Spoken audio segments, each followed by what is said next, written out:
Sitting in his lab, Marion D. Ford entered a numerical password and watched a hooded man execute 3 hostages with a ruby-handled knife. Different victims, different locations, and months apart, but always the same knife, never pausing to sharpen the blade. How could that be? The video had been edited by a pro, that's how. The knife was of interest. He zoomed in. It had a curved blade like an antique sword, with a single ruby embedded in the hilt. On the pommel was a crowned triangle of silver, the symbol of Persian assassins from the time of the Crusades. Ford opened a second link, entered a series of codes, and this time watched raw footage of the first 2 executions. This video wasn't available to networks or politicos, possibly not even the White House, but Ford wasn't sure about that. He concentrated on the man wielding the knife. He was tall, with corded forearms, but not muscular, his technique honed by video games and religious fantasies.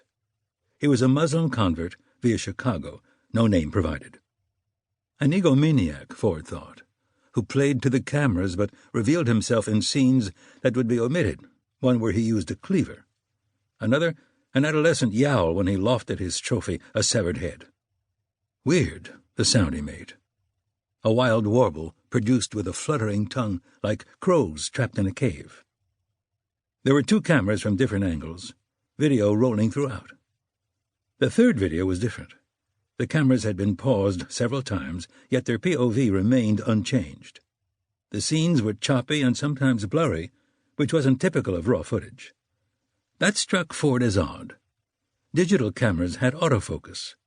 The hostage behaved differently, too. He was an aging Caucasian male, professorial-looking, who had to be dragged to the chopping block, unlike the others, who had shown no fear. Why? Ford hadn't been supplied with his name either. That would come later, or wouldn't. It wasn't his job to care. He opened a notebook, pocket-sized, and wrote in ciphered shorthand, "Victims number 1 and number 2 believed they were participating in a rehearsal."